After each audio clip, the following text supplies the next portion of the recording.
Alrighty, so let's talk about how Nerfed is laissez-faire in patch 1.2, and we're gonna analyze this by GDP growth. So, in short, the time it takes to balance out the deficit created by additional construction sectors will be increased by around 30 to 70% depending on our tax levels. So under highest proportional tax, the time is increased by around 33%, and if it took 3 years to balance out our budget pre 1.2, now it's gonna take 4. Under medium, the time is increased by 50%, so 3 years gets turned into 4.5 years. And note that this is not a small number. We're talking about exponential here. So this is gonna be a huge impact. So essentially, if it took you like 30 years to expand your economy by 32 times pre 1.2 under laissez-faire, now in 30 years with the same building priorities and like the same skill level, you will only be able to expand your economy by 2 to the power of 30 divided by 8, so 6-year cycle into an 8-year cycle, right? Which is gonna be 13.45 times. So you will expand your economy a lot slower post 1.2 compared to pre 1.2. This is huge. This is gonna be a huge change. So yeah. Let's do some analysis where we take a deeper dive into the numbers. So first, we're specifically talking about laissez-faire here. Other econ laws are mostly the same. Some got buffed, like agrarianism, interventionism. You can call it a buff. It's kind of a nerf as well. Not 100% clear on that. And I'm not exactly sure what's going on with command economy, mostly because the government share efficiency thing. So I can't really comment on that as well, because that will essentially make or break command economy. If the penalty is not really high, then it will just make command economy the strongest econ law post 1.2. It's super strong. So first we have to set up a scenario that's close to what we have in game for the ease of calculation. So we are going to assume a margin of around 60% across all industries. This is kind of dependent on tech level. So the 60% is kind of like a tier 2, tier 3 tech-ish. As we can see, most of our industries with a wage of 6 will give us a margin of like above 60%, like most of it. The only industries that gives us a margin of below 60% are like the plantations without irrigation. That's a tier 3 tech, right? We need plantations with irrigation. And then the significant ones that gives us that has a low margin would be electricity using coal, synthetic dye, and what's the last one? There's electronics with radio and electronics in general as well. I don't have electronics alone listed here, but electronics with radio. So essentially electronics. These are the only 3 industries in late game that will have a margin below 60%. Everything else will have a margin above 60%. And also you can maintain a wage of 6 really easily nowadays. This is kind of a mid to late game save. Like we are talking about 1900s right now. Our normal wage is 5.61. So normal wage, most of the time you will have a wage of 6. It's gonna be somewhere there. So essentially, yeah, wage margin of 60% with a wage of 6, pretty achievable, pretty standard for our estimations. Next, we need to we are just gonna say capitalist gets 100% of the dividends. In actuality, even in a completely industrialized economy where I have this set up here under here, like this is kind of a self-balancing economy. Resource isn't 100% utilized fully, but this balances itself out pretty nicely, and most of the in this kind of economy, around 80% of our econ comes from around 80% of the dividends will go to capitalists. So it's gonna be pretty safe to say that. And for the sake of calculation, let's just say 100%. It's really close. And honestly, the contributions from other profession post 1.2 is way too significant. Like we are talking about 5% from, like we're only talking about 5% from farmers and shopkeepers. That's almost nothing. Aristocrats contribute 10%. However, as we can see, even in plantations and farms, they don't get a lot of dividends. So they also don't really count for anything. Like if you calculate, if you just take a look here, we can see that aristocrat only will give us like 2% of a farm's revenue, 2% of a farm's revenue into what? Into our investment pool. So let's just assume 100% of the dividends goes to capitalists, and we're also gonna assume 3.9% maxed out minting tag. So what goes on with minting is that we essentially get 2.6% of our weekly GDP in our weekly revenue. So and our tech increase that by 50% through the minting tag tree, this tree here. So essentially this, and so it adds up to 50% here, with the last one being this one. So essentially, we're just going to assume a 3.9% max out minting tech. And we will also assume around 5% of our GDP is spent on bureaucracy. This is kind of approximately what you spend on bureaucracy when you have like a 50% employment and a 50% workforce ratio. As your workforce ratio increase and as your employment increase, like the percent of GDP that you have to spend on bureaucracy will be lowered a lot. So just gonna assume 5% here. And we're also gonna do the calculations with a maxed out proportional tax, which is a 35% industrial tax, GDP tax. Like since it taxes income and dividend the same, right? So essentially it's a industrial GDP tax.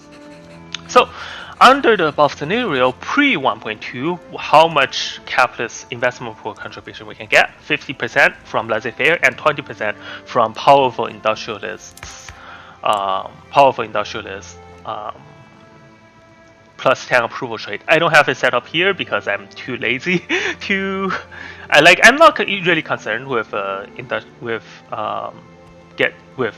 just building a lot. I'm trying to do the achievement here. However, I do also realize that in this save, I made a mistake of messing up of popping in the United States way too early. So yeah, this achievement run didn't really go well. I didn't read the achievement requirement too well. So yeah, under this scenario, we will have 42% of our GDP diverted into investment pool. That's 0.7 times 0.6.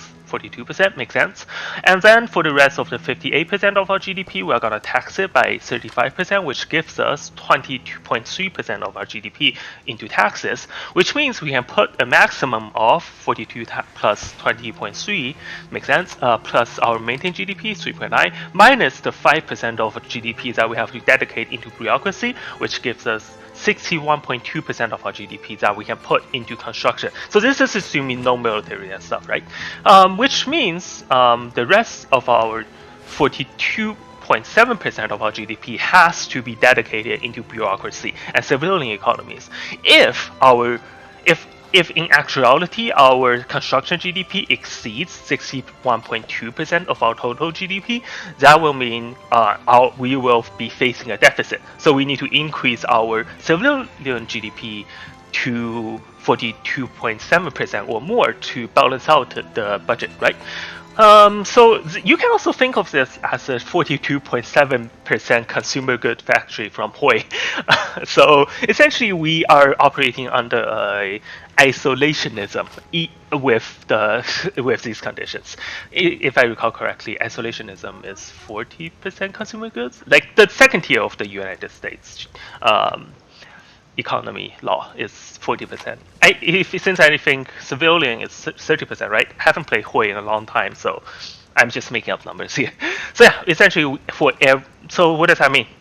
So after we finish, so that means after we finish expanding our construction sectors and the relevant material to bring our construction goods back to a base price, we will still have to expand our civilian industry by 69.8% of our construction GDP growth to balance out the deficit.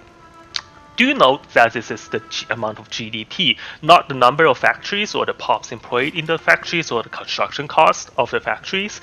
It's just GDP. It's essentially for one GDP that we get in our industry, we need to increase in our construction and the construction relevant industries, so we're talking about steel, explosives, that kind of stuff, we need to increase our civilian GDP by 0.968. So in terms of construction costs, also we need to take note that in terms of construction costs, civilian industry is actually cheaper than construction industry. So essentially, that gives us a higher amount of GDP for the same amount of construction. I think I have the list here. Yep, here we go. So essentially, for every construction that we put into a construction economy, we will get 4.7 GDP, and for every construction we put into a civilian economy, like civilian industry, for like furniture or clothing and stuff like that, we get like 5.7, 5.9, like if we're talking about luxury drinks, then it's like 8.2 or something. So yeah, civilian economy is a lot more efficient in terms of construction costs at increasing our GDP. So this is why like what brain freeze.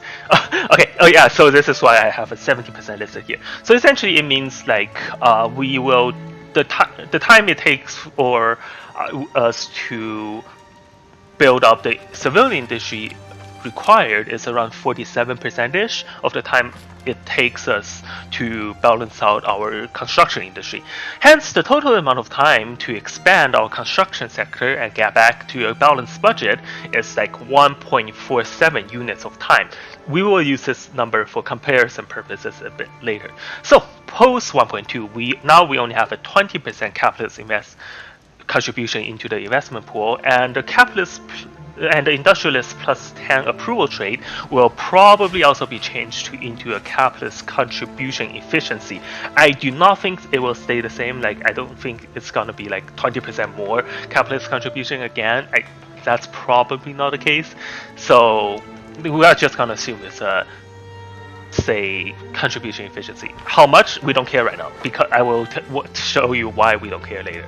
So now the amount of GDP that we can dedicate into construction becomes 6 times 2, 12% into from contribution and 3% from efficiency contribution, and 30.8% of the GDP that we can dedicate is tax. So essentially we get 44.7 of the GDP that we can dedicate of our GDP that we can dedicate into construction. Note how this is a much lower ratio compared to pre 1.2, which means we need to build up 62.2% civilian GDP.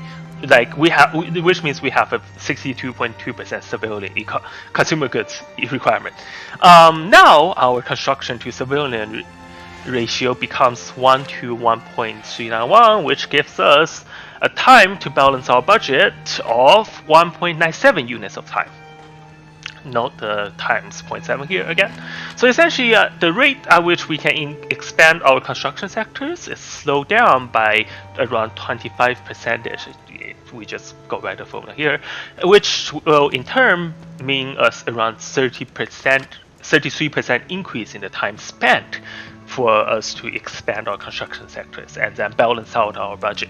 So normally, if we can, so what does that mean? That brings us back to our conclusion again. If normally we can expand our construction sectors and then bring our economy back to a balanced budget in 3 years, now it will take 4 years, right? So that's our conclusion, essentially. Also, the lower our taxes, the more significant the 1.2 change becomes. Like, we can take a look at Excel here. It will tell us that, like, with the lowest tax, the time we have to spend on increasing our the time we have to spend to balance out our budget is increased by 73%. This is under the lowest proportional taxation, and under the highest, it's 33%, right? As I said earlier. Under medium, it's 47%, so 50%ish, as I wrote up above. I don't know if I said it. So yeah, that's pretty much it. So now you may have the question of how much extra investment efficiency do we actually need from other sources like industrial approval or small economy bonus efficiency that's mentioned in the dev diaries to get back to the pre 1.2 rate of expansion? Well, we just plug the 62.2 from the post 1.2 into the pre 1.2 ratio of this, which means we will need 89.15% of our construction GDP required. So what does that mean? That means we need an extra 44.45 extra construction GDP, which will in turn divide that by 20, mean a 222% extra capitalist investment efficiency required. So yeah, I highly doubt Paradox will give us like 200% extra efficiency from other sources when Laissez-Faire only gives us 25%. I don't think Paradox is that generous with numbers right now. So this is also why I said we don't really worry about the plus 10 trade post 1.2, because even if it gave us like a 20, let's say it gave us 20 investment efficiency, all that will mean is that it will just give us 2.4% more contribution GDP. We need like 40% construction GDP in order to get back to what it was before. So not gonna be a huge difference. Like maybe you can get it down to a difference of like 20% of the time required. However, it's like even 20%, it's still a huge factor, because if we do everything optimally and if we go by like a steel construction, it only takes construction chain here. It only takes like I calculated this a bit earlier. It essentially only takes like 3 years to double your economy. Like not 100% accurate, but it's a good, like it's pretty much, it only really takes 3 years to double your economy. So essentially pre 1.6, if we have enough resources and workforce, in 60 years we can make our economy 60 divided by 3, which is 20, right? God, so 20. So that means 2 to the power of 20. We can multiply our economy by 1 million. Of course, this is not the case. We have like stuff like resource limitations, and we have stuff like workforce limitations. We don't have that many pops to throw around. So no, you're not gonna be able to do this. However, you would, like, just for comparison purposes, now it takes 4 years. That will mean we can only multiply our economy in 6 years by 32,000 times. It's still pretty high, but note how this is 32 times the difference. So we're dealing with exponential growth here, and whenever we increase the time it took for exponential growth, the difference is gonna be really stark. So this is, yeah, pretty much it. Oh, by the way, why did I use proportional over graduated taxation? Even though graduated does give us more taxes, so that means we can dedicate even more percent of our GDP into construction. Well, it's mostly because the math is easier. Like with graduated, I have to split the income and dividend tax, so the math is a bit more complicated, and I'm too lazy to do that. So I'm just using proportional for the sake of the ease of calculation here. The result will mostly stay the same. There will be like 100%, there will be a bit of error involved, but it's still gonna be a huge nerve to Laissez-Faire. Doesn't matter which economy, what tax you are going with. So yeah, that's pretty much it. Feel free to post any questions, comments about my calculation process and stuff like that in the comment section. And yeah, have a good day. Bye bye.